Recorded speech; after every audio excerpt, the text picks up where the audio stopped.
Thank you. So, who would like to see rights of nature laws adopted across all 27 member states of the EU? And who would like to see that done really quickly and efficiently, catalyzing similar actions around the world? Well, that's exactly what our project seeks to do. But first, before I tell you about the European Citizens Initiative and about participatory democracy in the EU, I'll tell you a little bit about myself and my journey that's brought me to doing this work. Then I'll tell you about the project, and finally I'll be asking for your support. So I started out my career in law as what many people may think is part of the problem. I started out as a structured finance lawyer, working in the City of London, advising investment banks, multinational corporations, governments, large-scale financing transactions. Until one day I had a profound spiritual awakening, and literally overnight, nothing resonated with me anymore. Everything seemed to be back to front, inside out. The entire legal system seemed to be futile, seemed to be a system that just entrenched the victim-perpetrator paradigm in our society. And I didn't really want to engage in it anymore. So I left, I trained as a healer, and I went into a life of full-time spiritual practice. I trained with some of the most profound spiritual teachers of our time. I'm very grateful for that. It was during this period of time that, even though the new path that I was following was incredibly satisfying, there was a niggling doubt at the back of my mind that why had I been trained to such a high degree in something that is now utterly meaningless to me. So I asked my spiritual teacher whether I should continue to pursue some path of service in the law, or I should perhaps abandon that completely and just focus on spiritual practice. And she said to me, stay with law for now, and when the opportunity comes to serve, just take it. So a week later, I found myself in the Virgin Islands, and I was approached by somebody saying, "You're a lawyer, the chief conservation officer is tearing his hair out. There's a pristine island, a region of international ecological importance, and the government's just given the permission to put in a golf course, which is going to ruin the whole place. None of the lawyers on the island will help him. Would you help?" So I thought, okay, an opportunity has come to serve. I know nothing about environmental law. I know very little about Virgin Islands law. So I'll take it. And so I went over to see him. We had a chat. There had never been an environmental case in the territory. It was a very small island. Everybody knew everybody else, and nobody would oppose the government. It was the kind of place where the government just called the shots. The people felt very disempowered, felt they didn't really have a voice and that everything was futile. So we set up an NGO, and we had 3 weeks to file our case. And knowing very little, I immediately went to my spiritual background and I started working on the energy. And as I did that, I found that miraculously, the case started doing itself. So all of the components, all of the evidence, everything that I need came to me in the 3 weeks, and we filed, and I was off the island. I was back with my spiritual teacher, so I thought, this is very interesting. How am I going to be running this case out of a suitcase in a new city every 3 days? And I learned a very different way of doing law. What I observed was that whenever I needed to communicate with anybody about anything, I would suddenly have internet access. All the people that I needed to speak to would be online. We'd transact our business in a very short time, and things were done very efficiently. And what I noticed was this case was doing itself. All I needed to do was to stand as a channel for grace. And that's what I did. And so what happened was we won at first instance. It was decided that there cannot be development because it's a protected area.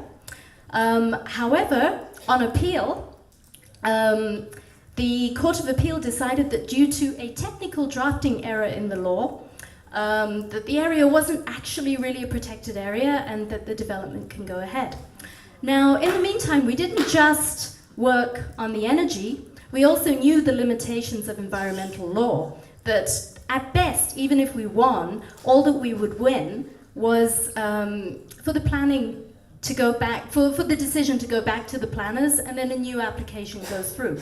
So we started working with rallying around the shared values. We got into dialogues with the government, we built up a movement, and we started to create a lot of awareness around the issues and get people to see that really that this development was not really in the long-term interests of the island and the future generations.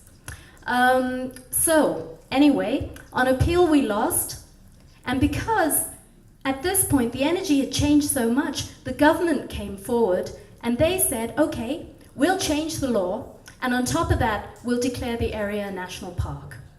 So for anybody who's involved in legal court cases under current environmental legal structures, I think you'll acknowledge that this is a phenomenal result. So after that I decided, okay, law doesn't work. I've got my learnings in law. I'm going to carry on back to my spiritual practice, because all change, whenever it happens at the energy level. And so I'll focus on that. So I became a mum. I went to go and live in the Findhorn community in Scotland. Shortly after that, I went to go and see a kinesiologist about a minor physical issue that I had. And what came out of that session was that I needed to initiate a project that brings law and healing together, that shifts the paradigm upon which the whole legal system is based, and brings about a fundamental recognition and respect for the rights of all beings. And, well, I must say I was a little bit taken aback, because I was expecting that maybe my physical issue would be sorted out through maybe avoiding certain foods. So anyway, what also came out of the session was that I should do a series of meditations, an extra 2 hours a day, sending healing to the legal profession, and during that time I'll get more clarity. So I did those meditations and I got the clarity, and that culminated in the creation of the International Center for Holistic Law.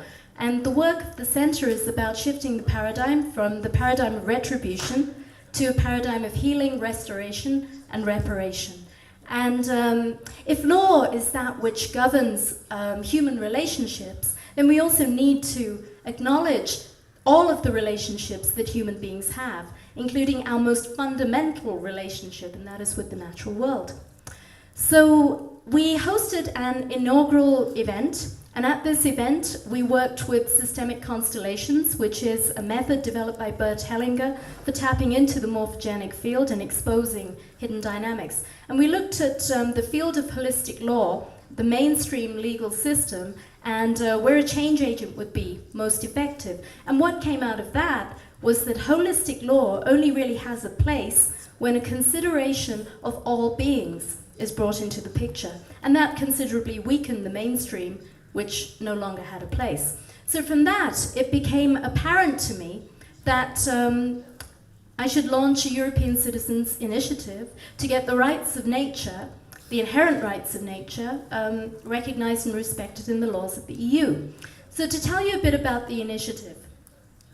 Okay, in Europe in 2011, February, it was decided that the EU will adopt participatory democracy via citizens' initiatives.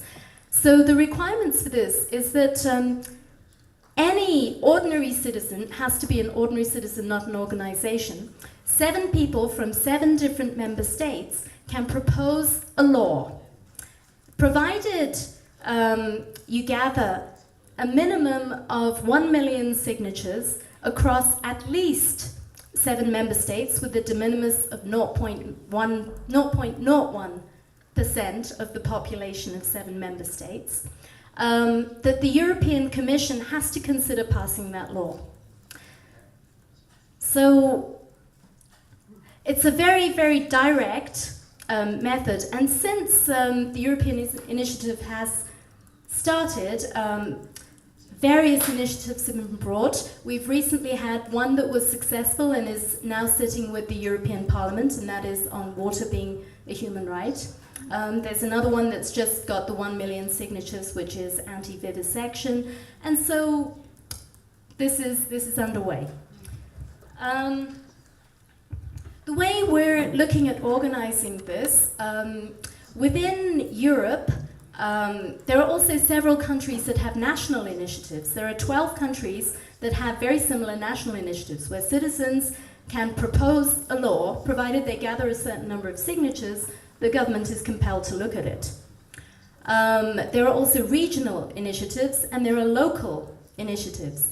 So we plan to run the Central European Citizens Initiative and at the same time run national initiatives. Now, the advantage of going at the European level, if we ask for a directive, which is the instrument that we will be asking for, because it sets out more broad principles, if the European Union adopt that, it will then be applicable across all 27 member states. So that means within a certain time frame, all of the countries within the EU will have to enact laws that recognize the rights of nature. So, so our plan is to launch the European initiative, to also simultaneously launch the national initiatives. At the moment, we have a working group that is formed, and we're working on drafting the legislation. As part of this, we also need to submit with our proposal how the rights of nature and the laws that we're proposing will impact all of the policy areas of the EU. So this will, in particular, will need to address the economic implications because the EU is primarily an economic institution. So we're in the process of conducting the research and putting those ideas together. And that's why it's so fabulous to be here amongst so many of you experienced people and great thinkers. And I really, really would invite you to consult on this, share your experience, share your ideas, so that what we end up proposing for the EU turns out to be the best of rights of nature technology and thinking that is present in the world. Also, one more thing about the way we're organizing. Along with the proposal of the laws, there's also the raising of awareness and the raising of consciousness around the issue. So parallel with that, there is also going to be a media campaign. And so in relation to that, there is a film director, Raul Alvarez, who did a film called Land Awakening, who approached us saying that he sees it as his duty to Pachamama to make this film. And so he's currently working on a film about the rights of nature, which we hope to launch at the same time as the initiative. From the time of launch, we have 12 months to collect the signatures. So we're planning in a long lead-in time to do all the preparation. We're going to have a central team, based with the various different, covering the various different aspects. So that's legal, advocacy, lobbying, education, IT, marketing, all of these different things. And we're planning a fractal structure based on dynamic self-governance, which is a power-with structure of governing teams that is based on the self-organizing principles of nature. So with our fractal structure, we aim to replicate these teams in all of the countries. So at the moment, we're building the country teams, and I'd be very grateful if any of you have contacts that that may be able to help us take the project forward. Also, the way we see it is, we would like to get all of the environmental NGOs on board so that the campaign can be run primarily through strategic alliances. And so, once again, those of you that have good contacts and links within large environmental NGOs, I'd be very grateful for your collaboration and support. Thank you.